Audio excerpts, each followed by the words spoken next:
Hello and welcome, everyone. This is Three Opinions, a weekly conversation on Jewish life, culture, identity, and spirituality based on the age-old adage that when you get two Jews together, you're going to get three opinions.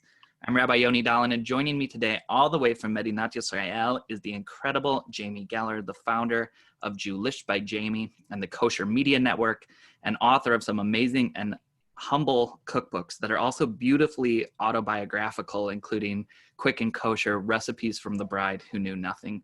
She has also an Instagram tour de force. So before I say anything else, I'll invite everyone to pull out their phones and give her a follow at Jamie Geller and also at Jewlish by Jamie.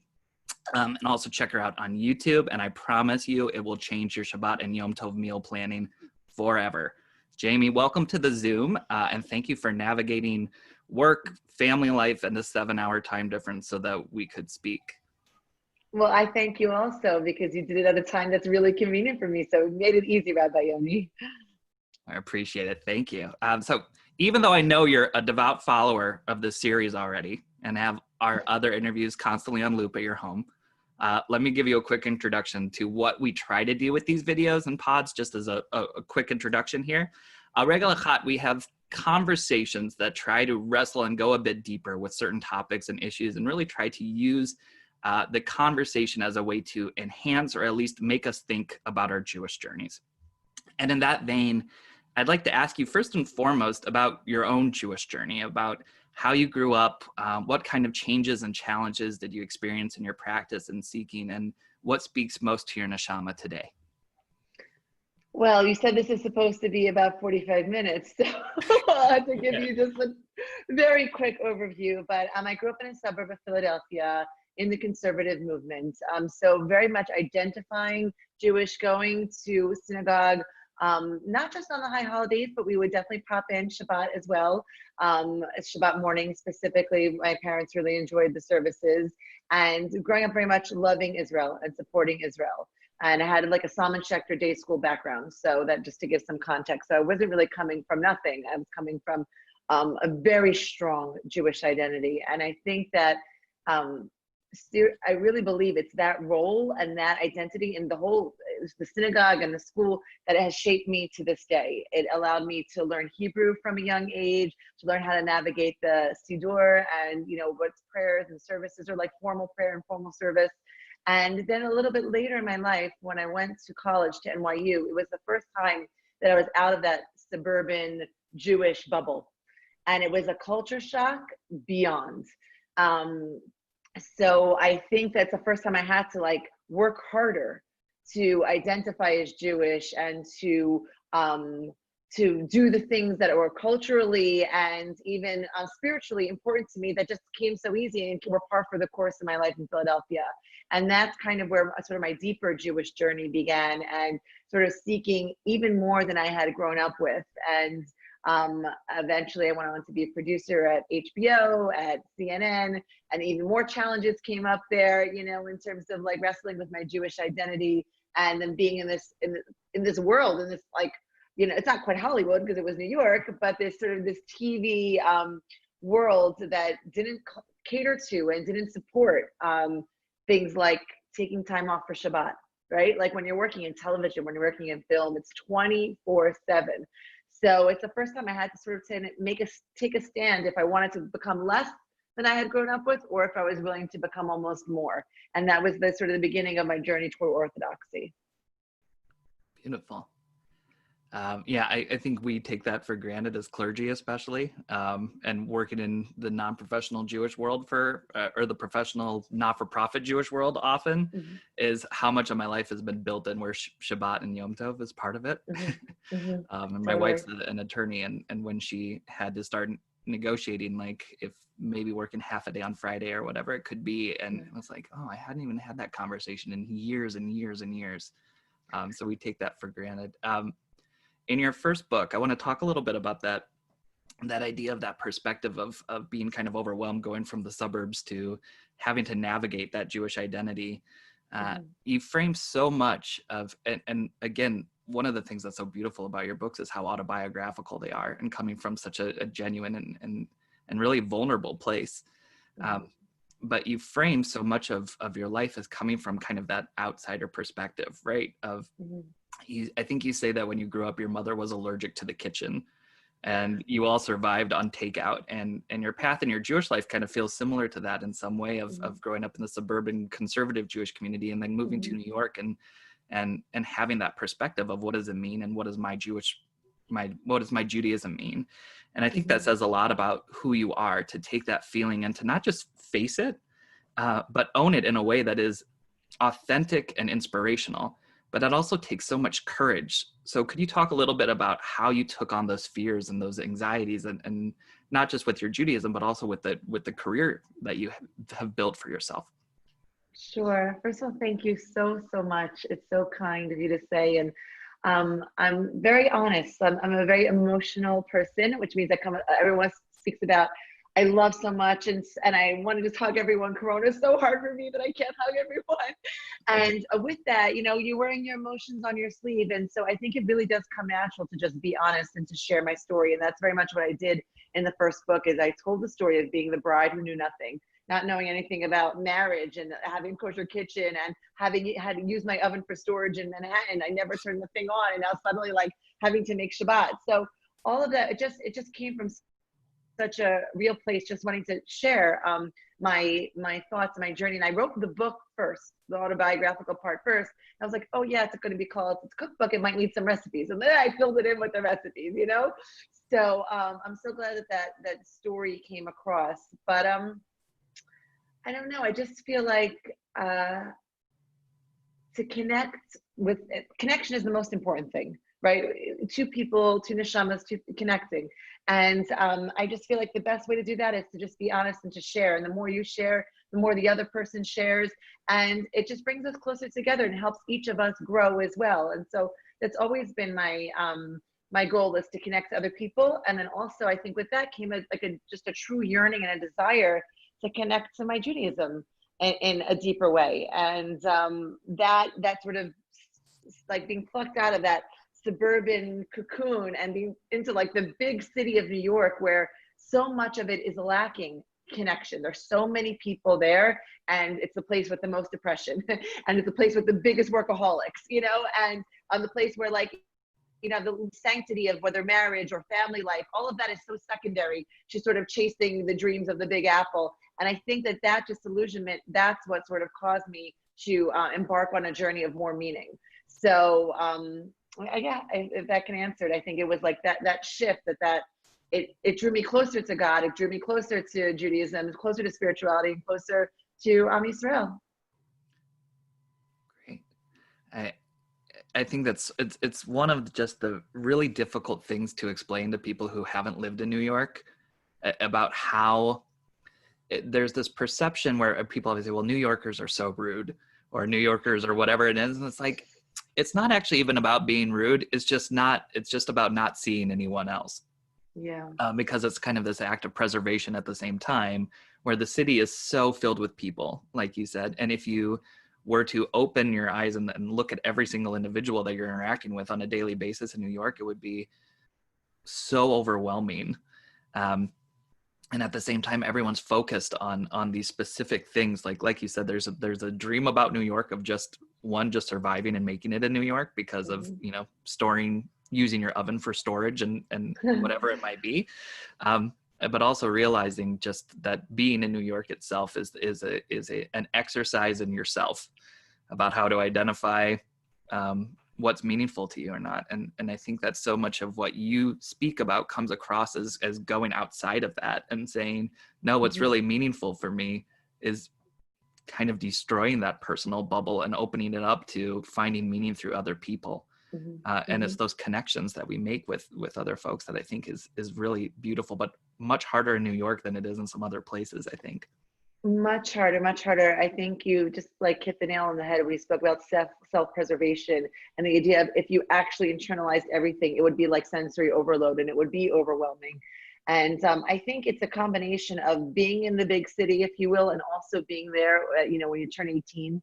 And it's like, you're at a time of your life where you actually have to self-identify, like everything before you are with your family, you are your community, you are your school, your shul, your your day camp, I went to Camp Ramah, you know, like I already had it.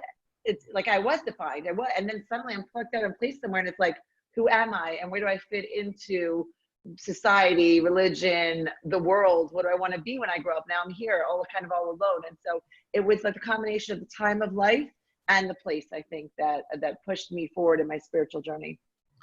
I love it. And there's also something kind of freeing, I think, about people not really caring about you having that struggle within yourself, right? When you're in New York, you can be wrestling with who you are in a lot of different ways. And because everyone's wrestling with themselves too, and like they're not really paying attention to that journey of yours at all. Totally. So I want to talk about, there's so many things I want to talk about, but I want us to start talking about the idea of food in Judaism. And I think that there's something really special about Jewish food. And I know that every culture says that about their cuisine. But ours is really, really special. Great. But because I think when your peoplehood is intrinsically linked to a religious identity, then every part of your culture takes on a spiritual component as well. Yes. So though you came to the kitchen as quote unquote the bride who knew nothing, right? Did you feel a spiritual connection to food before the preparation of it became so important to you and to your career?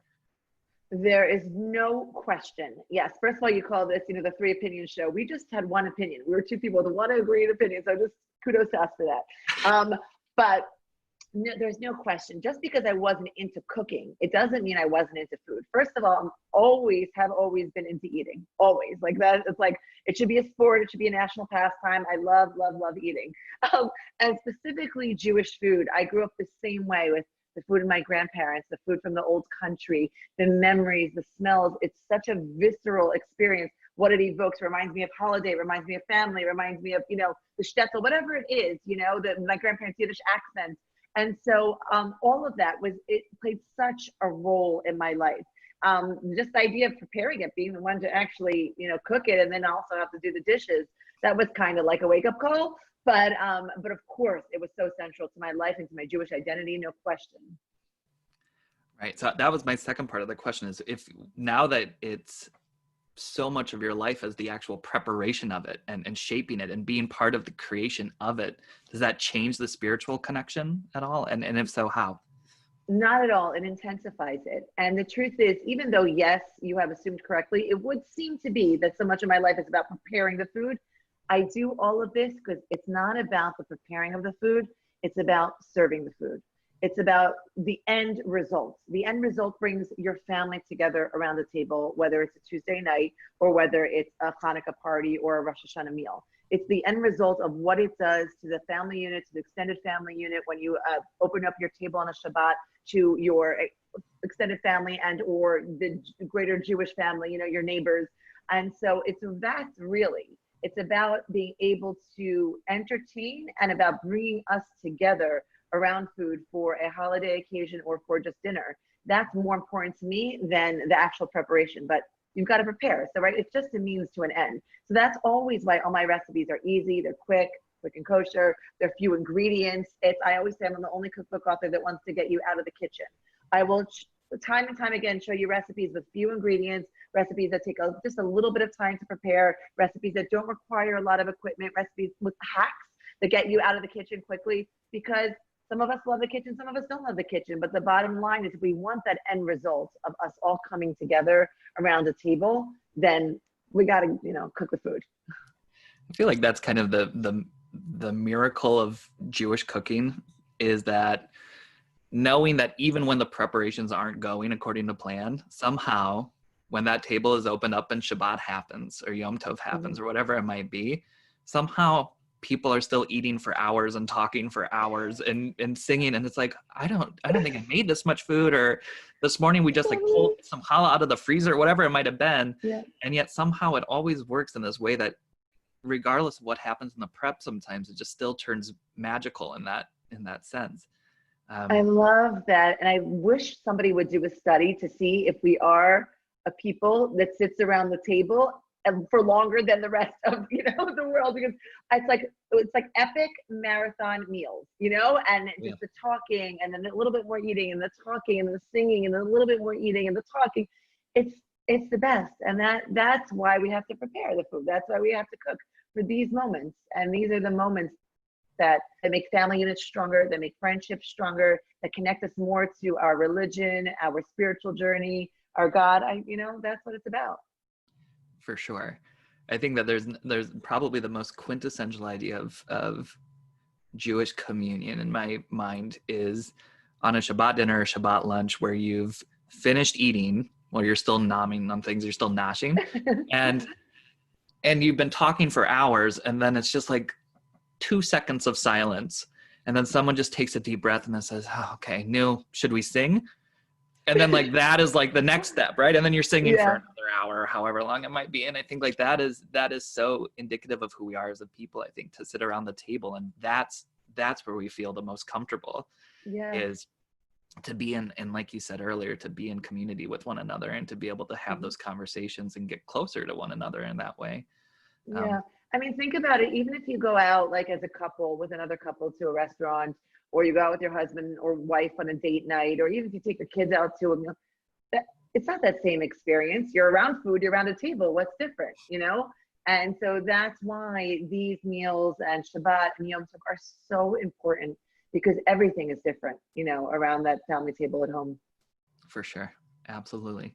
So I want to talk a little bit about, you mentioned earlier this idea of the transformation power of food and how it kind of can bring you to, I think you said your grandparents' Yiddish accents, or back to the shtetl or whatever it might be. And food, without a doubt, has that quality of being able to transport us and to a point that's almost been kind of cliche ever since, Proust had this long discussion about the Madeleine, bringing him back to his childhood. And then since then, I think people have popularized it in culture and made it part of that. But for you, what are some of the foods that when you eat, transport you, and where do they bring you? Do they, does it kind of hit you in that visceral way that just hearing your grandparents' accents and different things like that? So what foods do that to you? So obviously I'm Ashkenazi descent, because I mentioned the shtetl. So my parents were born in Transylvania after the war. So my grandparents were all survivors. They married after the war. They had families after the war. My parents were born there after the war, and they emigrated, I always say, from Transylvania to Pennsylvania in 1964. And so it's everything. Sometimes it's the smell. Sometimes it's the taste. Sometimes it's the visual of the chicken soup in the pot.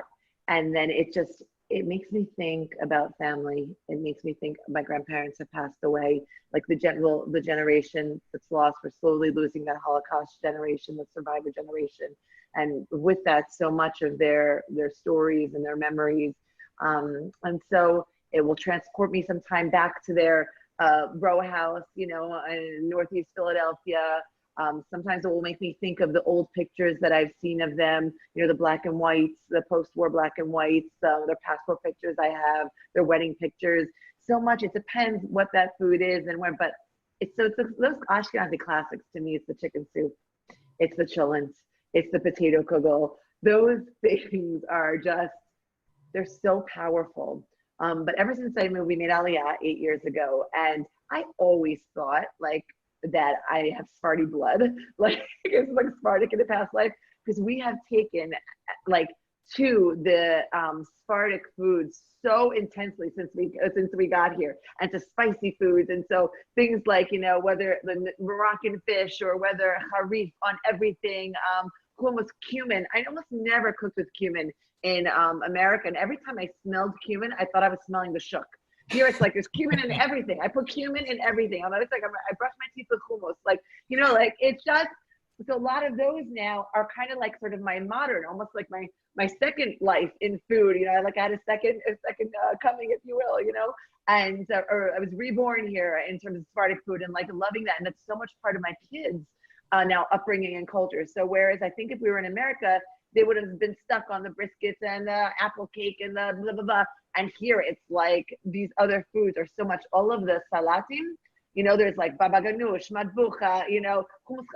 It's like, that's like on our Shabbos table now. And that wasn't the same way in America. So it's fun how it can take us back, and it can also move us forward. And my kids from the same exact cultural background are going to have different experiences and different food memories. Yeah, that's so interesting, for sure.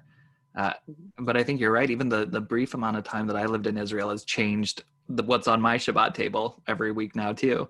And now it's really interesting because my wife and her family are very split, like very 100% Ashkenazi on her dad's side, and then 100% Sephardi Yugoslavian on her mom's side. So there's this hodgepodge of like these different cultures in the kitchen, and yet so like my wife, who loves these traditional Yugoslavian Sephardic foods, is also like obsessed with whitefish and and lox and like all. I love whitefish salad. Oh my gosh, I love it. It's so funny to see this combination, which was not really a big part of my life before, and now we have our son who's almost 9 months old now, and to see him growing up eating gefilte fish, but also eating these, you know, Sephardic classics that are part of it too. And just wondering like how different his idea of what Jewish food is. As he grows up, it's really, it's beautiful to be able to have those different cultures impact us. So even more interesting than all of what you said, which is so true. My kids think sushi is Shabbos food. Like we're serving sushi at the first course. That I always say my grandmother would be rolling over in her grave now if she could see that the gefilte fish just this past week was replaced with sushi. But it's a special food. It takes a long time to make. We all learned how to make it. I learned how to master the rice. My husband does the rolling. The kids prep the vegetables. And that's part of their Shabbos experience. That is now neither Sephardic nor Ashkenaz, but like, there you go.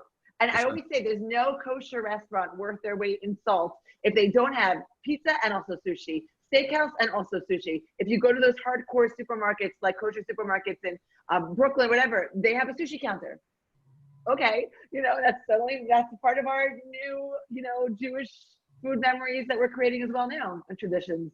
You're totally right. We were just talking about this not long ago about like exactly what you said. You know, a kosher place is good if they have sushi. Like for some reason that became the litmus test or the barometer of what makes, like, I don't know any meat places in New York, unless they're like really old school delis, and even some of them now. Yeah.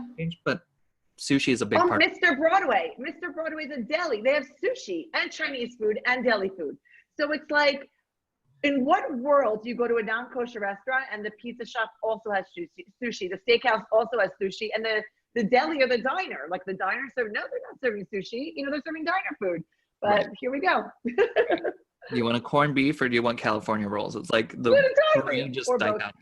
Or both, exactly. Both for sure.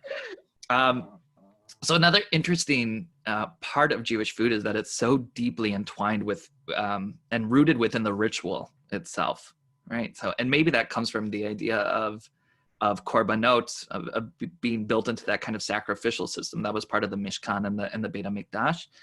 But I think there's something special about the religious observance itself involving food, right? So that challah isn't just delicious bread, but it's also a mitzvah. And wine isn't just for joy and celebrating, it's also for sanctifying Shabbat and Yom Tov and moments of transition and growth. And when the rabbis of the Talmud taught that with the destruction of the temple, the kitchen table becomes the new altar, the new matmea, I think they're saying so without any sense of poetry or symbolism. Like they're mamish saying that our table is now the link in this idea of communion with God and getting closer to God. So here's my question. What can we do, whether we're expert chefs or we're frozen food novices, to make our relationship with food exactly what it's supposed to be? Like, how do we make that relationship holy? And how do we sanctify the idea of being able to come into contact with food the way that we're supposed to? Well, obviously, so this is not something that I grew up with. We always grew up in school, if we had bread, then we would say Birkat Hamazon. All the words together, singing out loud. It was like a whole long thing, you know, but we never washed before. And we never said the pre-prayer. For whatever reason, the Birkat Hamazon made it, you know? So what I love and what I think, at least for me in my lifestyle now, is now I say the prayers before eating. You know, so they're just as important as the ones after. You shouldn't put something in your mouth without saying the prayer. And so I think for me that centers a lot of times, sometimes when you're doing things for a long time and out of habit, you're saying you don't even realize you said the prayer, you're mumbling it. Did you even say it out loud? Did anyone say Amen? But I think that if we could just have that so trendy now, mindfulness and mindfulness before you're eating. So if we do that mindfulness, but with a concept of God and spirituality, then I think that we can start to bring some of what you just spoke about alive and into our everyday lives. Yeah, I think we've been talking about this a lot over the last couple of years about how mindfulness is being so trendy and so in right now, and the rabbis were like really perfecting it 2,000 years ago. So we've always been ahead of the curve, please. Yeah, really ahead of the curve. But I think you're right that we can even get lost, even when we're doing something that's mindful practice, right? Like saying a bracha, we can still get lost and be on autopilot, right? I mean, when I'm drinking a cup of coffee and I automatically say the bracha before I drink it, and it's like, did I also just miss the point of why I said the bracha in the first place, which is to say, here are these coffee grounds that came from somewhere that God created and allowed for me to be able to consume this, and how can I take a step back and slow down and really appreciate and give thanks for it? And think about how much, there's nothing Jewish about this. That coffee, that smell, that sip, it's so like, I really just thank God that it exists. So then let's thank God, Right. And you need proper prayer or anything. You just need to start by being like, thank you, God, for the sheer fact that coffee exists and that I love it so much and that's helping me start my day. It makes me like get up with as we say, it's a geschmack. Like it just adds something to my day and it makes me happy, Hanoten le'ev koach, right? To give, yes, to give the tired the ability. Yeah, and for me, I just love it so much. I don't even know, because some people, I could drink coffee and fall asleep, but it's the whole action of it that just gives me a pep and an excitement. I don't know if it's like a chemical thing or just the smell and everything. I just enjoy it so much. I love the experience of that morning coffee. I love it. I hear you. I'm right there with you. So I want to ask you, I want to make sure that we're getting all your stuff that you're working on out there too, because I know that people are listening and some of people who are listening are devout followers of yours and want to make sure that they're keeping up, and others are maybe meeting you for the first time. So I want to give you a chance to kind of do a little plugging and let us know what you're working on right now and things that you're coming out with and things that we should be paying attention to. Sure. Okay. So first, it's a pleasure to meet everyone. If I don't know you yet, and if you're already following, it's so great to speak to you on a more personal level. So our main thing is that we have a website, jamiegeller.com, and that has over 10,000 free recipes. And so anything that you need for an easy weeknight dinner, for a lavish Yom Tov dessert, if you need to know how to make a whole Shabbat meal in 1 hour or less, we have got you covered. We have gluten-free, we have dairy-free, we have vegan challah. We've got fun, amazing challah shapes if you're into wanting to bake with your child or your grandchild, and like all these different things, stuff that can keep you busy in the kitchen and connected to your Jewish identity. So that's all there. And then on every single social platform, so from TikTok to Twitter, from Facebook to Instagram to YouTube to Pinterest, we're there at Jamie Geller or at Jewlish by Jamie. So the at Jamie Geller is really a little bit more of an insight into my life and just kind of encompasses everything and my living in Israel and that. And Jewlish by Jamie is our viral videos, are like about 1 minute videos that show you how to make Jewish comfort food from around the world. So it's the Ashkenazi classics, it's the Sephardi classics, and then sometimes a twist in between. So we just finished a video for matzo ball ramen. So, sometimes you get some of those fun fusion things as well. But the idea is to really help us connect in a visual way. When it comes to cooking, a lot of us learn visually, and we can be overwhelmed by a recipe or think there's so many ingredients or not even want to read it, or we could never make that. And the second you see it happen in 1 minute or less, we call them hands and pans videos. You just see the hands, you just see the pans, and you're like, wow, I could do that. And it's so motivating. So that's what the Jewlish by Jamie channels are dedicated to, those videos that just can quickly teach you how to make Jewish comfort food from around the world. And then we have 7+ cookbooks, so you can have a companion cookbook for everything. And hopefully, God willing, I've been working for years on this, but I really want to bring some incredible, authentic Israeli spice mixes and spice blends to everyone in America. And so I had a good call today. I have another one tomorrow. It's literally a project I've been working on for years. But delicious, authentic Israeli spice mixes to your kitchen. And so that's coming up. So if I could have a bracha, Rabbi, that would be really great. It should happen to go well. And I just want to, I just need to pitch too, that as much as I love your videos and make someone even like me feel comfortable in the kitchen, which I really appreciate. I think that what makes you so special is how genuine and authentic and really open you are. And I think that as much as I love watching your videos, I love reading about your story, and I love watching your videos about making Aliyah and moving to Israel. And I mean, you self-identify as a crybaby who cries about everything. That's also one of the things that makes you so great, I think. And it's that's what we need more of in this world, is people who are willing. More crybabies? Crybabies are great. I love crybabies. My favorite. Thank you so much. So that's the Jamie Geller social handles, is like that autobiographical story. And I think creating that documentary series, Joy of Aliyah, was such a pivotal turning point. Like, I had always, in my first book, which is about to be, I always say the book is about to be bar mitzvah. It was like published on the same day that my son was born, and now he's going to be bar mitzvah this year.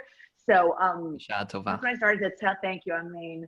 So that's when I like started telling my story. But then once you bring video into it and you create a documentary, people see the kids and see the family and doing something so special like making Aliyah, which every Jewish soul just yearns and loves Israel so much. That was sort of the beginning of bringing that autobiographical story a little bit alive. And so that's what we've tried to keep alive a little bit on the Jamie Geller show's social handles. So that's what's a little bit of the difference. So thank you. Absolutely. So before I let you go, I have one last question for you. So if you have, I want to tune into both your professional part of you, but also that open book and that wonderful neshama of yours to kind of go back to that idea of the outsider perspective.